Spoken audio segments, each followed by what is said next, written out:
talk about a book which I read, The Mental Toughness Handbook by Damon Zahariades. Damon Zahariades is a productivity and personality development author known for writing practical books on habits, focus, discipline, decision making, emotional resilience. In this book, he presents mental toughness as a skill that can be developed through deliberate practice rather than something you're simply born with. Mental toughness is often misunderstood. You may imagine mentally tough person as someone who feels no fear, experiences no pain, and remains confident in every situation. The book offers a more realistic understanding. Mental toughness means remaining functional when life becomes uncomfortable. You may still feel anxious, you may still feel disappointed, you may still question yourself. The difference is that you continue taking constructive action despite of those emotions. One of the central lessons of this book is that your emotions should provide information without controlling every decision you make. Suppose you begin an important project and immediately feel overwhelming.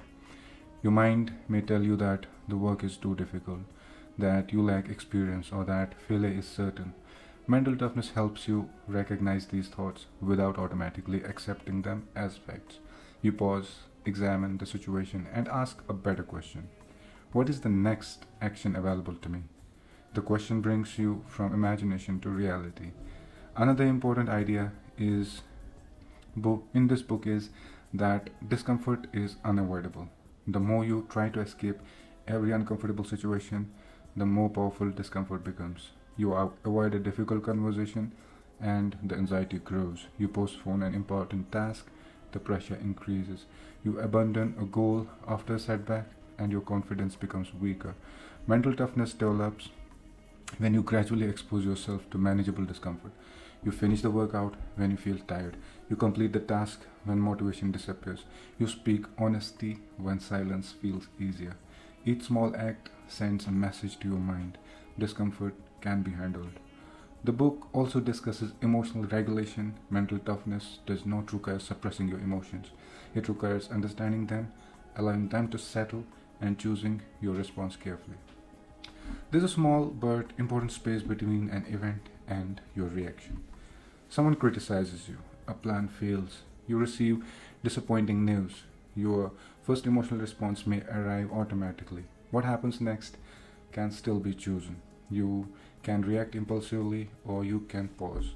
You can personalize the setback or you can study it. You can spend the entire day thinking about what went wrong. You can decide what needs to happen next.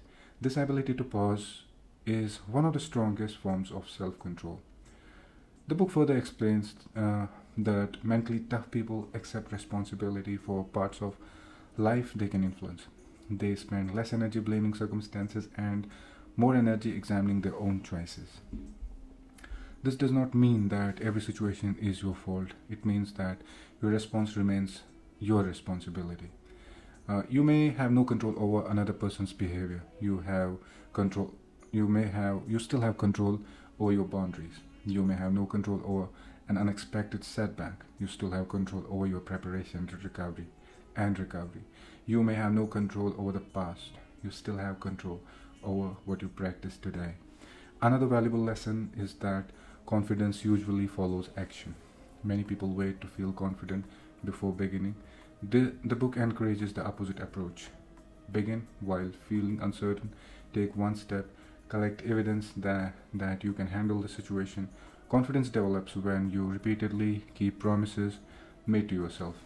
Every time you complete something difficult, you strengthen your trust in your own ability. Every time you abandon a commitment without a genuine reason, that trust becomes weaker. Mental toughness, therefore, is built in ordinary moments. It's built when you wake up and follow your routine. It is built when you remain calm during disagreements. It is built when you return to your goal after a bad day.